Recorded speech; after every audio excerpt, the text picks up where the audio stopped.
Bismillahirrahmanirrahim. Allahumma salli ala sayyidina Muhammad. Allahumma salli ala sayyidina Muhammad. Allahumma salli ala sayyidina Muhammad. Assalamualaikum warahmatullahi taala wabarakatuh. Salam sejahtera guys. Selamat kembali ke channel Si Tukang Cerita. Nama aku Acap.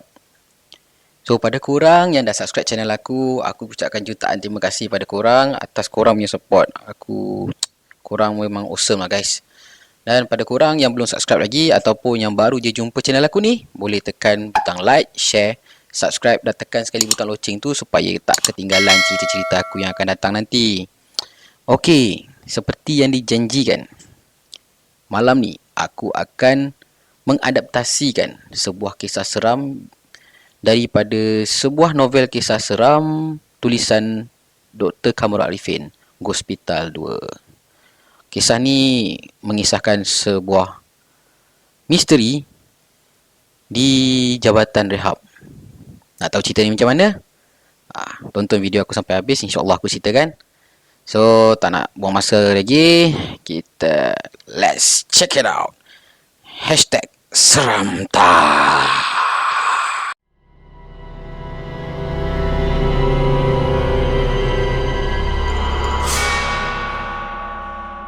So guys, kenapa aku nak ceritakan pasal jabatan rehab ni? Sebab beberapa hari yang lepas ada seorang subscribers ni, dia pun peminat Dr. Kamarul Arifin ni. Dia pun ada baca buku Hospital ni. Dia kata, bro, boleh tak kau ceritakan sebuah kisah daripada Dr. Kamarul ni tentang ada perempuan telefon, lepas tu dia mengilai. So aku pun mencarilah cerita tu semula kan. Aku dah baca dah buku ni tapi aku tak ingat yang mana satu. Aku cek. Oh, rupanya cerita tu adalah di bawah tajuk Jabatan Rehab. So kepada Hafiz Yaakob, malam ni saya tunaikan permintaan anda. Harap-harap anda ada hadir malam ni. Okay, so jom kita pada cerita. Okay guys, cerita dia macam ni. Dr. Kamarul ni, ketika itu dia ditempatkan di sebuah jabatan yang dipanggil Jabatan Rehabilitasi ataupun Jabatan Rehab lah. So pada mana yang tak tahu, Jabatan Rehab ni kalau tak silap akulah kan, dia adalah sebuah jabatan yang di mana melatih pesakit-pesakit yang telah macam kena potong tangan, potong kaki, patah kaki ataupun yang mengurangkan keupayaan seseorang tu lah.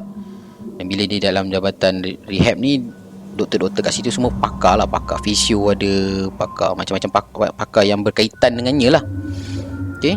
Dan di situ juga pesakit-pesakit akan dilatih untuk membiasakan diri dengan keupayaan diorang yang baru tu. Okay, so nak dijadikan cerita, satu malam lepas habis shift apa benda semua, pukul 10 malam, Dr. Kamarul pun baliklah ke rumah.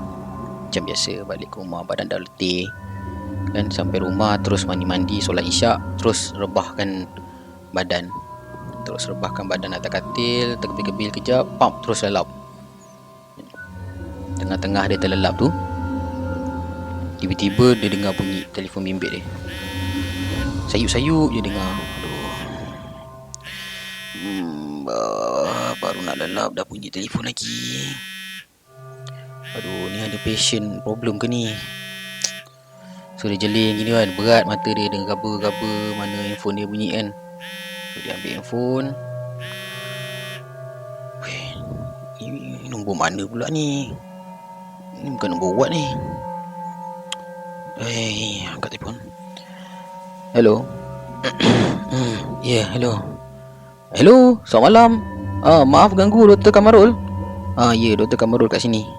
Ni siapa saya daripada bilik kawalan keselamatan. Bilik kawalan keselamatan. Ada apa tu? Ada kena mengena dengan saya Macam ini, kami tadi ada check record serah kunci Dr. Kamarul yang paling last kunci bilik rehab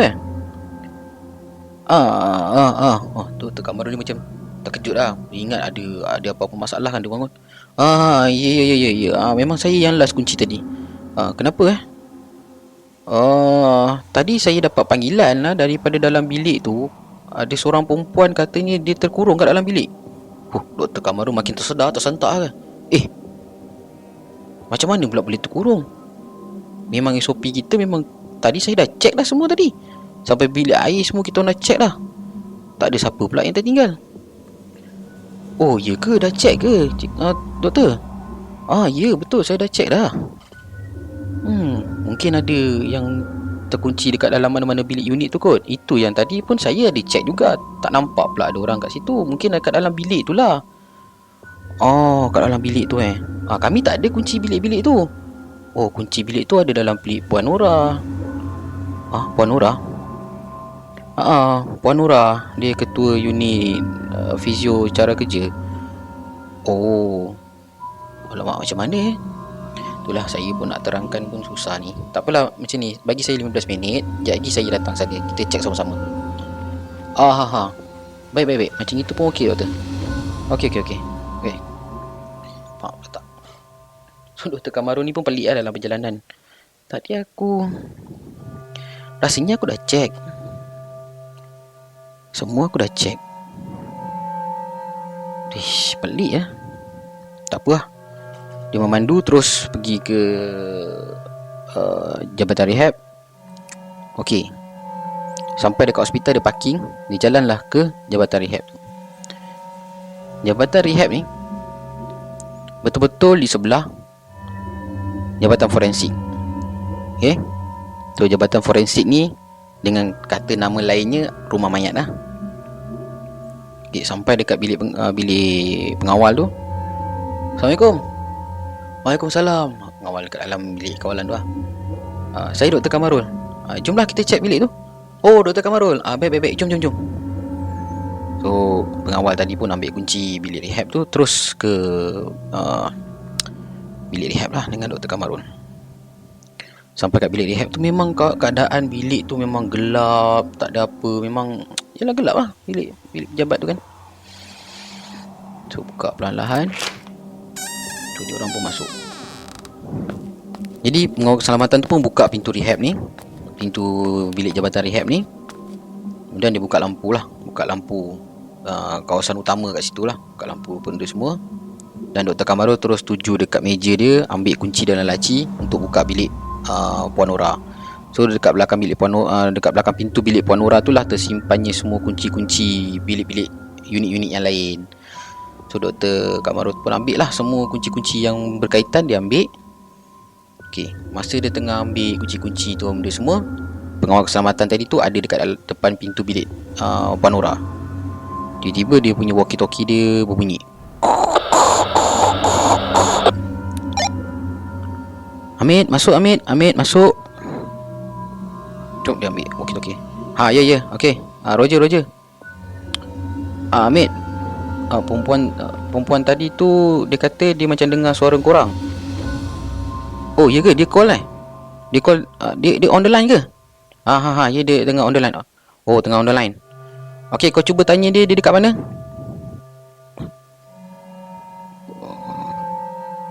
Lama juga dia tunggu, dalam lebih kurang 10-20 saat gitu lah. Dr. Kamarul tengok je ngawal tu kan. Dudap kan. Berdebar lah dia. Hamid, masuk Hamid. Ya. Okey. Apa dia? Dia dekat mana? Dia kata dia boleh dengar suara korang daripada bilik sebelah. Oh, bilik sebelah. Oh, maknanya dia dekat ni sebelah bilik Puan Nora ni je. Sambil dia tengok Dr. Kamarul lah. Okey. Dr. Kamarul dia kata dia ada kat bilik sebelah. Bilik sebelah? Bilik Cik Mustafa ni. Okey, Cik Mustafa ni adalah ketua unit juru pulih fizioterapi. Kan? Menurut Dr. Kamarul, Cik Mustafa ni jarang masuk bilik dia. Dia selalu ada dekat bilik dia yang lagi satu lah, dekat jabatan yang utama tu lah. Dekat office yang utama, dia selalu duduk situ. Dia jarang sangat pergi masuk bilik tu. So 3 tahun Dr. Kamarul bekerja di bawah jabatan rehab ni, memang jarang sekali Cik Mustafa ni pergi ke bilik dia. Tahun tu je dia nampak Cik Mustafa ni baru sekali 2 je masuk bilik tu. Itu pun nak ambil barang-barang yang penting-penting, betul dia keluar balik. Dia jarang duduk kat situ. Okey. So Dr. Kamarul pun letak balik gugusan kunci tu kan. Dia dah tahu kat mana. Dia ambil kunci bilik Cik Mustafa je lah. Pilih kunci bilik Cik Mustafa. Lepas tu dia tutup lampu bilik Puan Nora tu, tutup pintu, keluar balik, jalan dengan pengawal keselamatan tadi. Jalan. Sampailah depan bilik Cik Mustafa. Tiba-tiba Dr. Kamarul rasa meremang tu, rasa macam tak best lah. So dia buka pintu. Bilik tu suram. Bilik Cik Mustafa ni dia agak ke hujung sikit, memang suram. So cahaya memang tak sampai kat bilik dia. Suram. Bilik tu macam agak besar jugalah. Lepas tu pengawal keselamatan tu, doktor, mana switch lampu? Oh, dekat tepi tu je. So pengawal keselamatan ni pun buka lah lampu. Sebab suram kan, tak nampak apa-apa kan. Tu buka lampu. Bila dia buka je lampu tu, tak ada apa-apa dalam bilik tu. Tak ada siapa-siapa dalam bilik tu. Kosong. So Dr. Kamarul macam, dia berpandangan lah dengan pengawal tadi. Pengawal tu pandang dia. Lepas tu pengawal tu, ialah pengawal keselamatan kan. Tak apa doktor, doktor tunggu sini, biar saya pergi cek kat dalam. Lepas tu pengawal ni masuk dulu. Dia tengok-tengok lah. Dia tengok-tengok macam tak ada apa kan. Lepas tu dia pandang lah Dr. Kamarul sambil dia buat muka. Lepas tu Dr. Kamarul pun macam masuk juga ke dalam. Sebab dia fikir mungkin ada kot orang kat bawah-bawah meja ke apa kan. Sebab kalau orang yang panik ni, biasa dia akan buat benda yang di luar jangka lah. Cik, cuba tengok bawah meja, Dr. Kamarul cakap macam tu. So masa pengawal keselamatan tu nak pergi ke bawah meja, dan Dr. Kamarul ni nak menghampiri meja jugalah, tiba-tiba Dr. Kamarul perasan ada telefon dekat atas meja tu, tapi ganggangnya tak ada. Ganggangnya dah terjuntai ke bawah. Dr. Kamarul cakap, sudah, ni apa benda pula ni. Waktu tu dah nak dekat 12 malam tau guys. Siapa pula yang telefon ni? So lepas tu pengawal tu macam dia tak perasan lagi. Dia cakap, Dr. Kamarul kenapa? Dr. Kamarul dia diam je lah. Macam terkedu sekejap lah. Dan tak semena-mena walkie-talkie pengawal keselamatan tadi bunyi. Hamid, masuk Hamid, masuk. Ya. Masuk. Kau dah jumpa belum perempuan tu? Tak adalah, tak jumpa lagi lah. Tapi dia kata dia dah okey, dia dah nampak korang. Dia dah nampak kita orang. Lepas tu sambil dia cakap tu, baru pengawal keselamatan tu ternampak ganggang telefon tu pun juntai tau. Lepas tu dia pandang muka Dr. Kamarul. Dr. Kamarul cakap, habis. Kalau dia kata dia dah nampak kita, dia telefon dari mana-mana. Apa tu, apa lagi? Berlari lah Dr. Kamarul dengan pengawal tadi tu. Berlari. Memang tak ingat dunia je. Tak cukup tanah dia orang lari. Macam lepas kodong. Bilik kawalan tu agak jauh sikit daripada bilik rehab ni. So diorang kena lalu dekat kawasan-kawasan ward lain lah. So yelah, hospital kan, tengah-tengah malam pun ada orang. So orang pun pelik lah tengok apa benda pengawal dengan doktor berlari macam ni kan. Berlari dah tak ingat lah. Lantak lah orang nak cakap apa, dia lari je. Lari. Dr. Kamarul sampai dulu kat bilik kawalan keselamatan ni. Sampai tengah-tengah. Lepas tu baru guard tadi tu, pengawal keselamatan tadi sampai. Aduh. Apa benda ni? Apa benda yang kita lalu ni doktor, ya Allah. Ni sampai tu baju pengawal keselamatan tadi tu dah terkeluar, seluar dah sengit. Nasib baik kasut dia tak cabut lah masa tu. Okey, lepas tu yang pengawal lagi seorang ni, yang mengawal di bilik kawalan ni, perempuan tu. Ya, korang ni kenapa berlari-lari macam ni? Perempuan tadi mana? Lepas tu pengawal keselamatan cakap, tak ada orang. Habis tadi siapa yang telefon aku? Tak ada orang. Pengawal keselamatan cakap. Doktor Kamarul pun dekat depan lah. Lepas tu dia macam, muka dia pucat tau.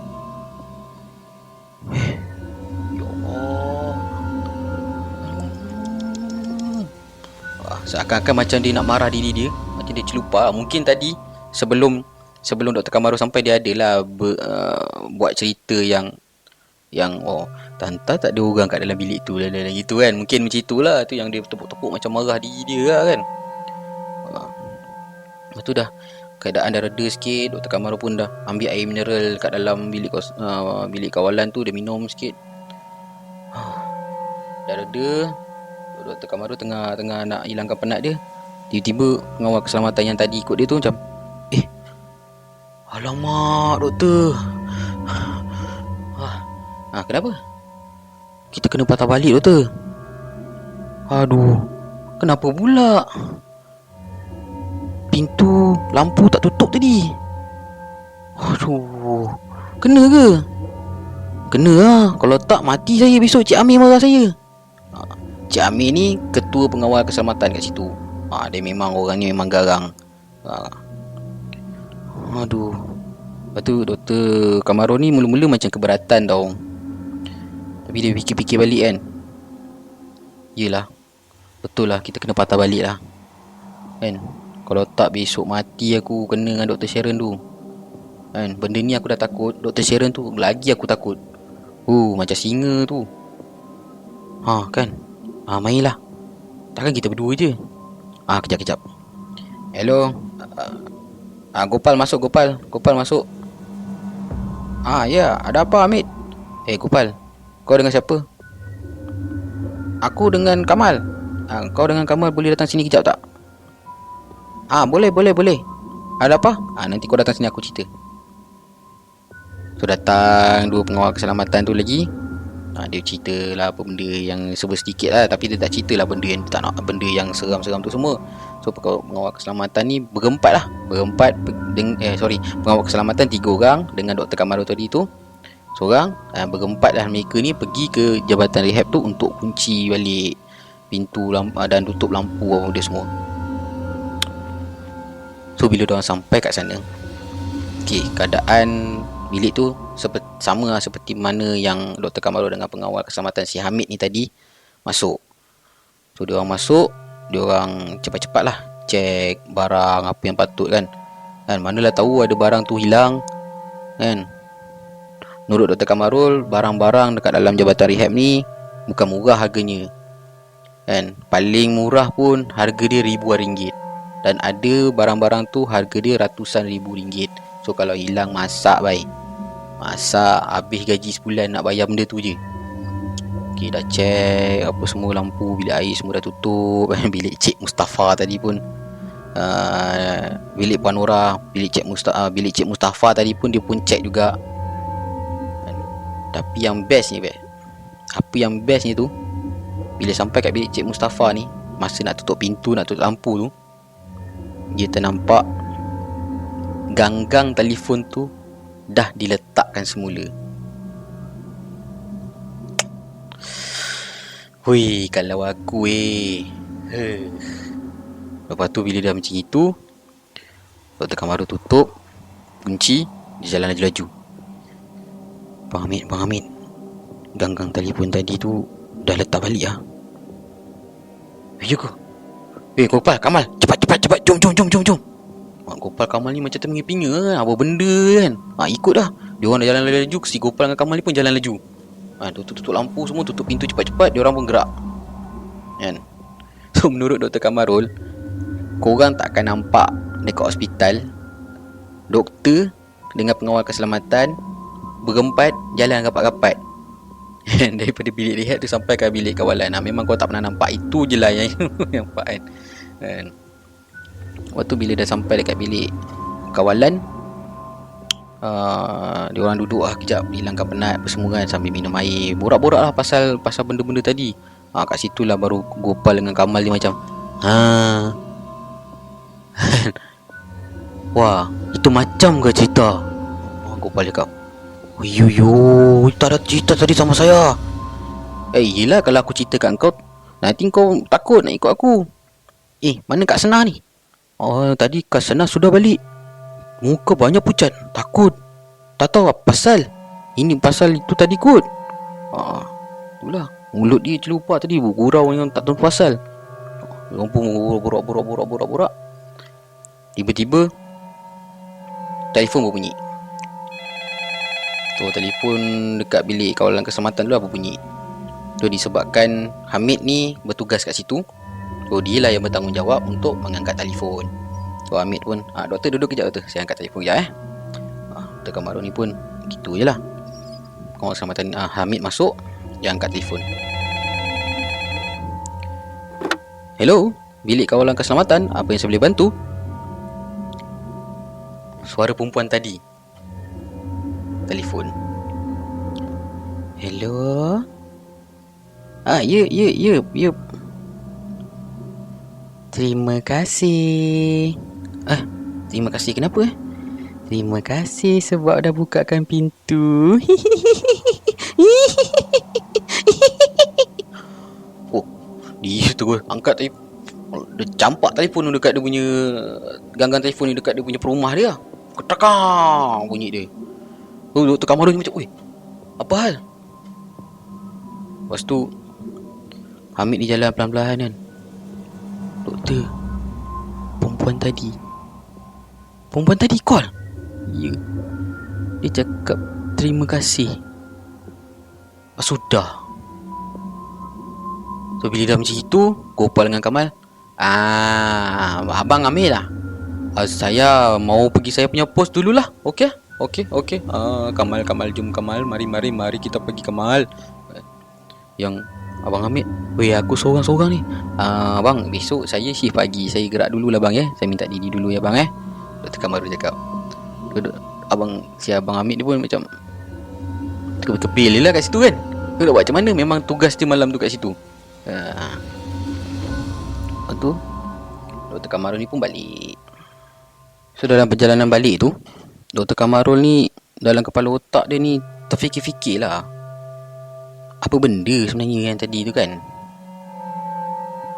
Tak senang hati aku nak kerja kat situ ada benda-benda macam ni. Tapi apa benda tadi Takkan Cik Mustafa ada benda-benda macam itu pula kan. Cik Mustafa pun jarang lah duduk dalam bilik tu. Takkan nak simpan benda tu kat situ. Ke ada orang hantar benda tu dekat bilik Cik Mustafa sebab nak ganggu Cik Mustafa ni. Tak boleh nak fikir lah benda-benda macam ni. Lepas tu siapa pula yang kurung dia nak suruh kita lepaskan pula. So Dr. Kamarul pun drive sampai rumah. Sampai rumah apa benda semua, dia tidur. So lepas kejadian tu, Dr. Kamarul ni macam nak cari tahulah apa sebenarnya kan, siapa perempuan yang call tu kan. Dan beberapa hari selang selepas kejadian tu, ada dengar cerita daripada yang senior-senior. Katanya memang ada sosok perempuan kat dalam bilik rehab.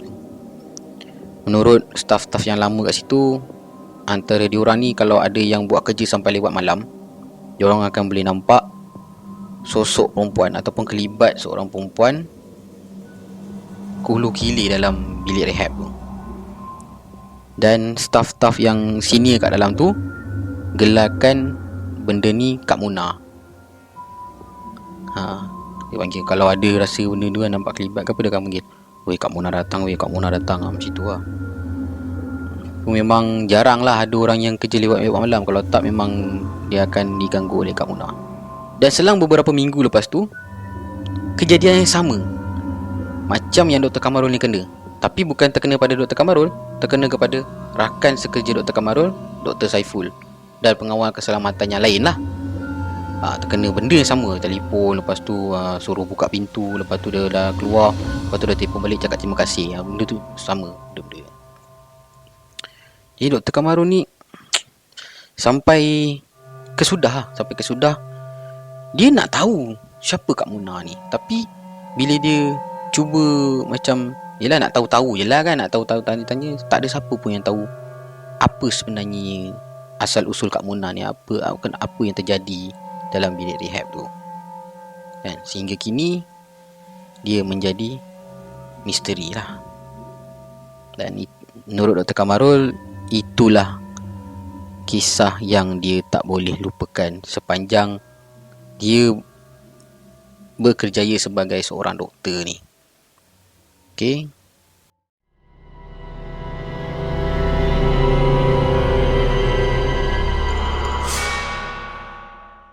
Right, cerita pasal hospital Itulah keadaan dekat hospital. Memang banyak benda, perkara-perkara yang mistik, perkara-perkara yang misteri, perkara-perkara yang menyeramkan jadi kat hospital. Okay, ni ada satu cerita pendek bonus untuk korang. Pengalaman aku sendiri masa aku duduk ward hospital yang paling besar dekat Johor Bahru dekat tengah-tengah bandar tepi laut. Korang tahu memang satu je hospital tepi laut kat situ, dekat Johor Bahru ni.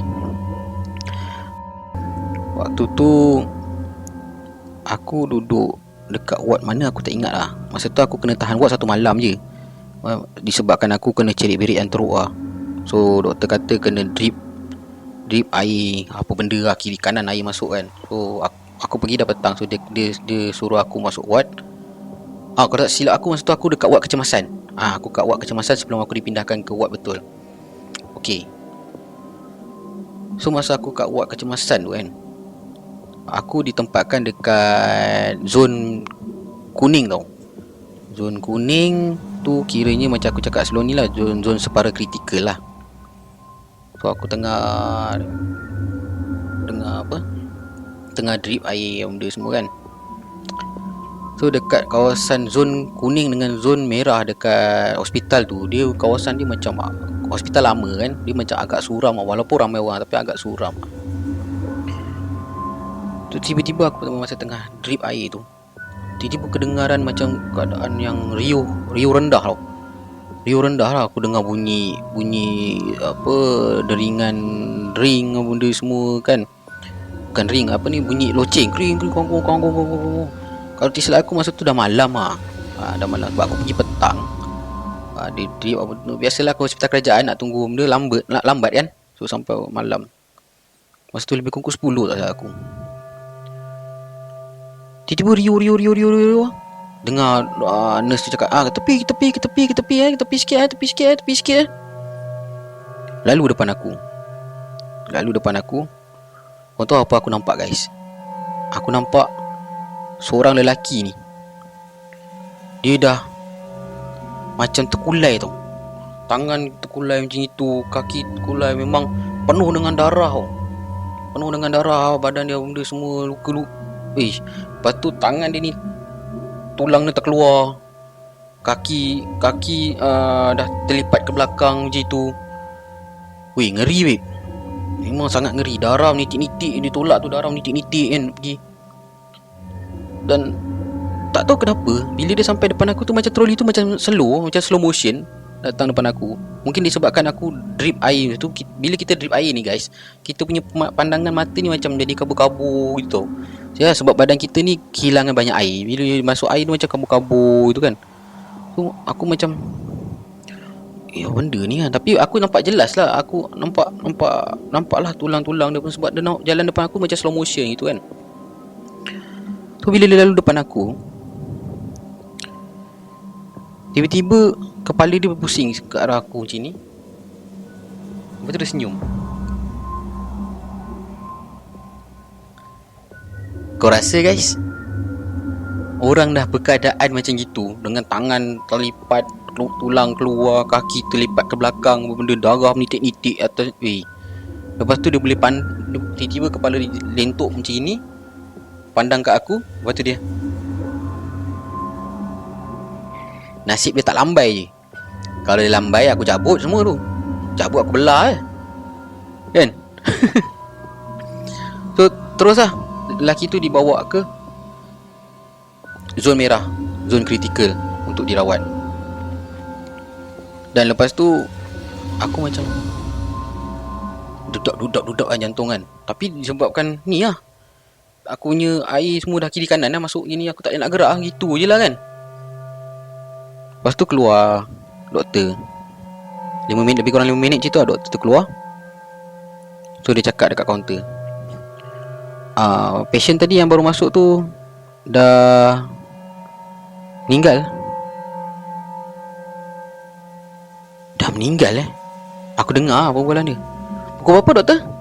Tadi jam 10.35. Nanti ada staff yang tengah handle benda tu, so tolong call Jabatan Forensik untuk collect lah. So nanti kita akan call waris untuk collect, untuk datang tuntut esok. Okay, saya tengah nak siapkan report apa semua. Tolong saya cakap macam tu. Aku dengar macam tu. Jelas guys, jelas aku dengar. Walaupun bantal aku macam kabur-kabur, tapi aku dengar macam tu. Orang kalau nak meninggal takkan sempat senyum menjibik macam tu. Ngeri baik.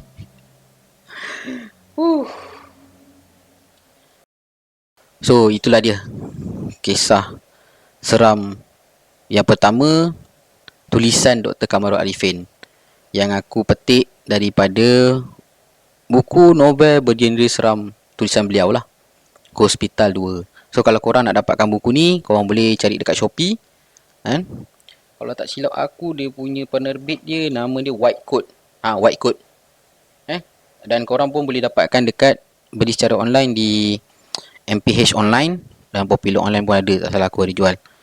Pada korang-korang yang suka baca buku-buku novel seram macam ni lah.